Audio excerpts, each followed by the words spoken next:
Well, good morning everybody. This is DIYDave. Thanks for joining us today. Got the 2013 Corolla that we did the oil change on in another video, and unexpectedly it looks like we may be having battery problems in this car. So I thought this would be a good chance to get a bonus video out of another problem. Hopefully this is just a bad battery, but we're going to go through some steps about testing a battery, evaluating and making sure that in fact a battery is bad, and if it's not the battery, what else might be involved? Is it an alternator? Or is it just bad and corroded connections? We can do some basic testing and then make a good decision about whether or not we need to replace the battery or if something else is going on. So let's take a look. The first thing we notice on this battery is that we have some really nasty corroded terminals. All that blue gunk, that crystallization, that's all over those terminals, and before we take any tests, any measurements, we're going to clean those guys up. The first thing that you want to do is we're going to get some gloves and we're going to put on some safety glasses. Lead acid batteries are toxic, nasty, corrosive, yuck, and when you start putting water and baking soda and stuff around them to neutralize the acids, things can splash and go all over the place, and it does your eyes no good, it does your hands no good, and it doesn't really cost anything to protect yourself with some safety goggles and some gloves. So that's what I'm going to get, and I'm going to clean those connections off before we do any testing. Okay, now we have safety goggles, we have gloves, and now to clean these terminals off, I've got just a little cup of some plain everyday baking soda and a little cup of water. So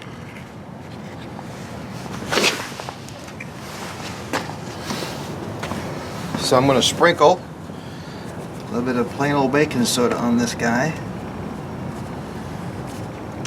on both of these terminals. It's going to neutralize the acid. A little bit of water, and now you see all that foaming and bubbling. Then we're going to take care of this little guy, the dreaded Harbor Freight battery post terminal cleaning tool, $1.97. Now this doesn't do anything you couldn't do with maybe some sandpaper or a generic brush, but for $1.97, have a designated tool. What the hey? So what we're going to do, we're going to try to get all of this stuff loosened around here and see if we can loosen these terminals, especially this guy.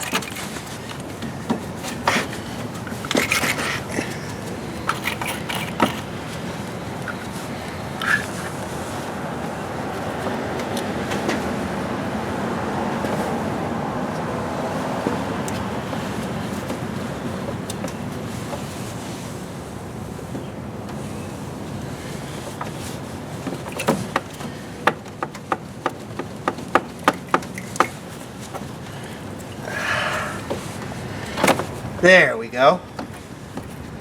So now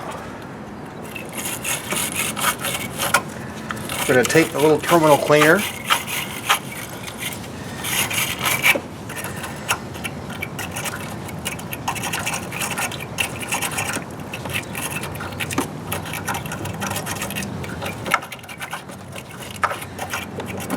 and we're going to take that little wire brush. We're going to clean all of that nasty business off of there.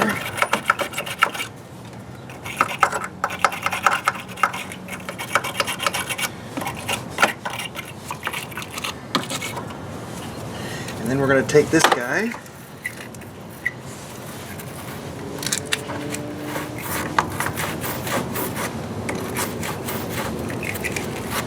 there. And we'll just take a little bit of water and rinse that bad boy off. Much better. That's now clean.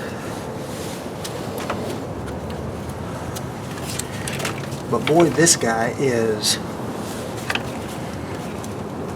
a snug beast. Now with the negative terminal safely away, we can try to arm wrestle this guy a little bit more.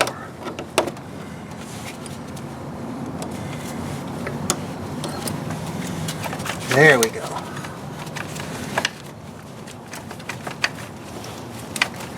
There we go. Much better. Same trick here.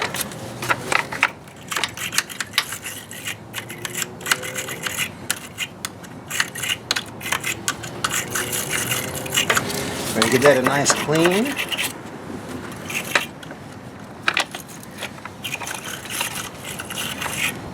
Got some of those green crusties hiding inside that terminal, and they're hard to get to even with this little brush.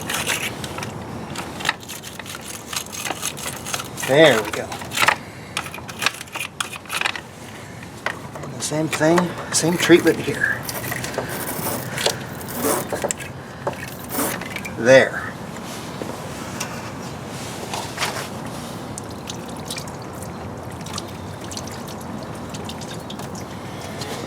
Now, something that I am noticing immediately about this battery that concerns me is I'm looking at the sides and I'm noticing that you may not be able to see here, these sides are bowed. I'm going to try to get the camera in here so you can see this.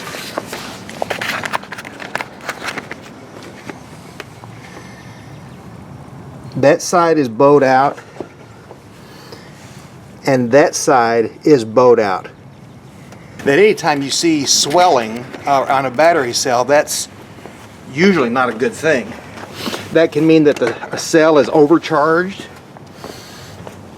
It can mean that the battery is just old and just needs to be replaced. But none of the things is good, and that really concerns me that we see that swelling. The first thing that comes to my mind is the possibility that the battery's been overcharged. And if that's happening, then that's because there could be a problem with the alternator. If there's an overvoltage condition in the battery and it's trying to take on more voltage than it's really designed to handle, it can, at least in theory, cause those plates to swell. And I'm maybe jumping to conclusions. I'm just considering that. If it's an alternator, there should be a device inside the alternator that prevents that from happening. But we're speculating at this point. Let's do some tests and figure out where we go from here.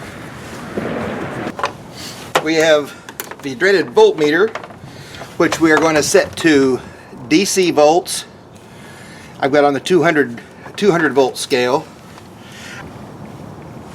Yeah, here we go. If you can see that right there, 12.8 volts. That's almost exactly what we want to see. Most batteries consist of 6 cells that hold 2.1 volts apiece in series.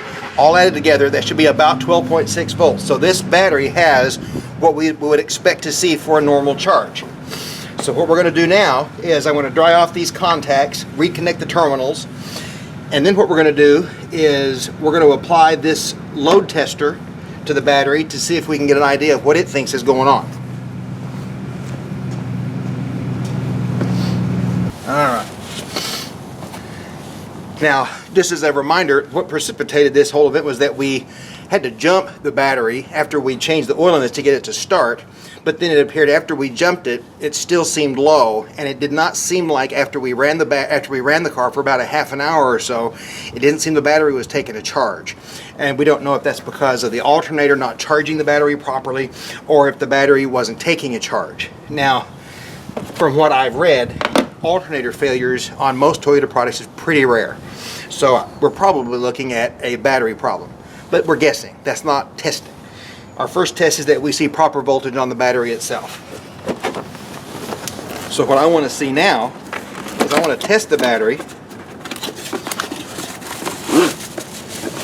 Now, understand, freely admit, those of you who may be watching will say, wait a minute, doesn't AutoZone and a lot of the other parts places, won't they do some of this testing for you for free? Yes, they absolutely will. Well, I'm not at AutoZone right now. I'm at home. And I don't want to drive the car all the way to AutoZone just so they can come out and test it with their battery tester.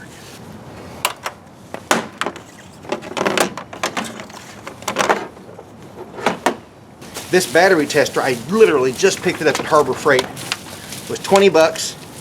I had a 20% off coupon. It cost me $15. So, all we do here is we're going to hook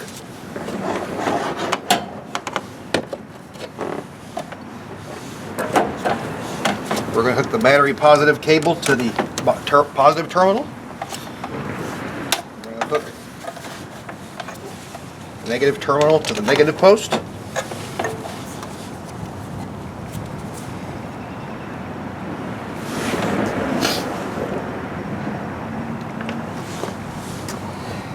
And it shows 12.6 volts, which is consistent with, and it's bouncing 12.6 to 12.7, which is consistent with what our voltmeter told us.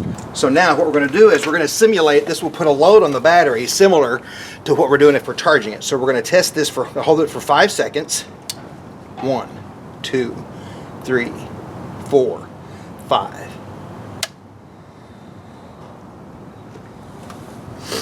And after holding it down to the 5, it shows here unload. It's showing that we're dropping down to below 8 volts. We're showing it below 8 volts, and that may start to suggest that our battery in fact is bad. Okay, so what we're going to do, one more time, we've got it loaded, connected, we're going to simulate the load, and it immediately drops down into the bad area. We're down well below 8 volts. We release it, the battery comes right back up to its normal voltage. It's now down to 12.2. And because it recovered quickly, that really tends to suggest that the battery is holding voltage, but it can't sustain it. It can't sustain a load. So I think we're making the conclusion right now, this battery is bad and we're going to replace it. We don't have to worry about the alternator. I think right now we can conclude this battery is bad and we're going to go get us a new one.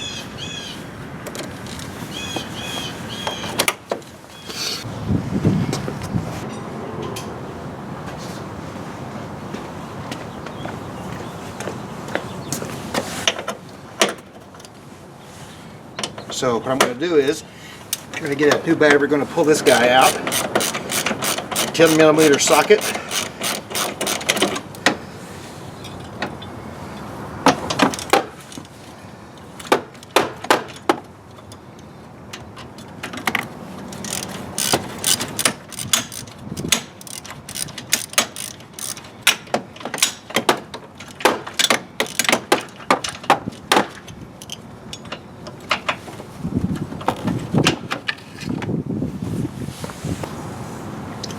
Now, most battery places will want you to they'll give you a core. They'll dispose of the battery for you, and some of them may give you a core credit.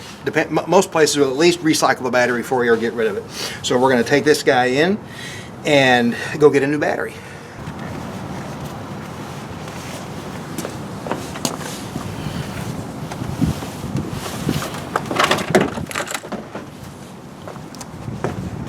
Something I just noticed as I pulled that battery out, was looking for a manufacturing date because I assumed it was a replacement battery. This is a 13 vehicle. It's now a 6-year-old car. Finally looked on the top. That was the original equipment battery from Toyota. It was in this car in April of 13. That's the manufacture date on April of 13. That was pretty impressive. Just a little bit of information. Original battery lasted 7 years. 3 cheers for Toyota. Most batteries don't last 4 or 5 years. Keep in mind that most automotive batteries are only made by maybe three different manufacturers, and different companies just put their own labels on them. So there's not a great deal of difference these days where you get your battery. They all have a warranty of a certain number of months, and they all provide volts. So don't get lured too much by one particular manufacturer over another. So we're going to go pick up a battery, put it in, and have this car fixed up.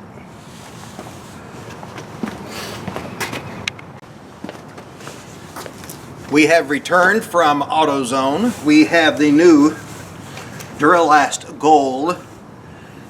So many hairy month battery, it will probably outlast this car, or outlast how long my daughter has it for her drive. We'll get a couple of felt terminals and some terminal protectant grease. We'll clean out the battery tray, get this put in, and get this wrapped up. Just cleaned out the little plastic tray. Little plastic tray. We've got a little notch in here that lets you locate where it's supposed to go.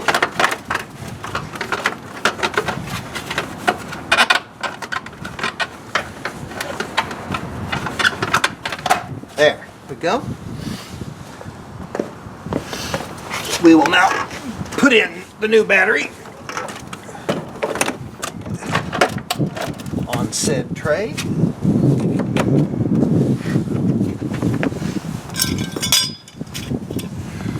I'm going to go ahead and clean off that little bit of corrosion on that terminal there. Well, it's not a terminal, on the little clamp, battery clamp.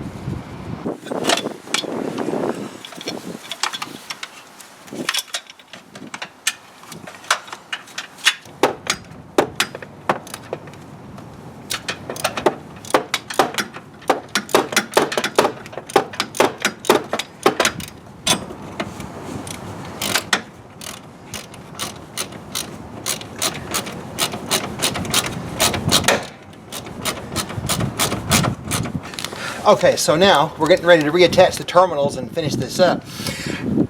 You get this corrosion and stuff on these terminals, and you can use either some spray battery terminal protector, or you can get a little piece of a little kit with some felt pads and a little terminal grease that you can put on here.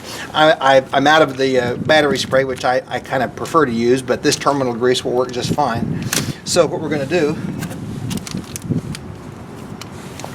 is we'll take off the terminals here,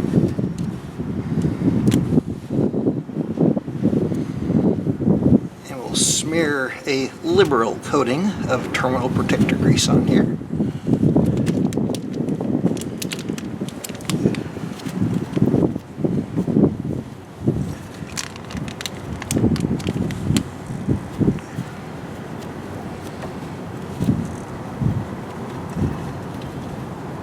There we go.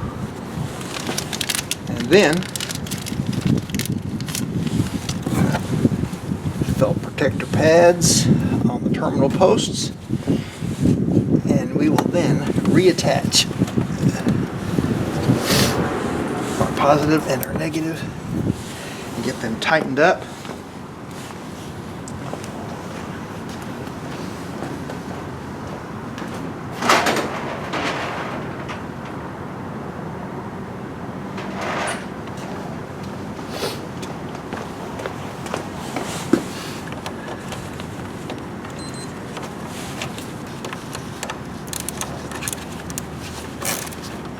Wrong direction.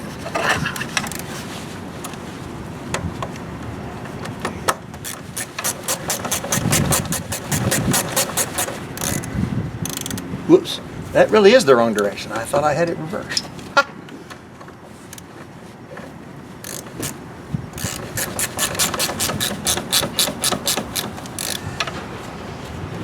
Okay, nice and snug.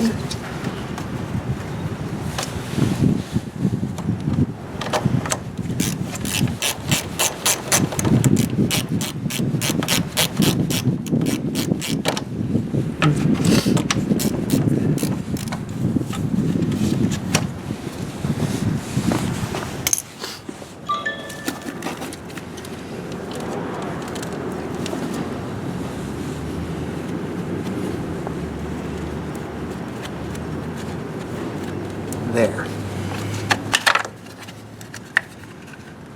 But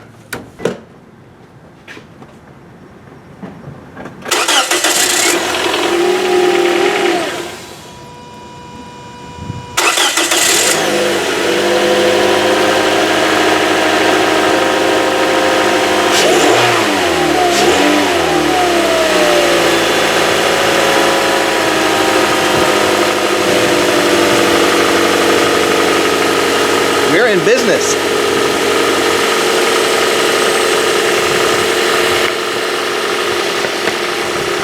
Now, I think we've got this thing completely knocked out. We've got the battery replaced. We tested it. Since I did get that strange 16 plus volt reading on the battery, even with the low battery on my tester, I'm going to watch this for a couple of days. I'll check some readings, make sure that we're still good, but I think we've got this fixed. You can change a battery yourself. Just use gloves, glasses, and some simple test equipment, and you can make sure that you do a good replacement on your own. Especially if you have a lot of cars and you don't want to always drive to AutoZone to have them test your battery for you. You can get a good battery tester that will give you the same information, and you can do it yourself. I tell you what, that's going to be a wrap. If you like our DIY videos, hit the subscribe button, hit the bell, be notified when we put out new videos. We've got some more videos coming out. Planning to do a headlight restoration video here shortly.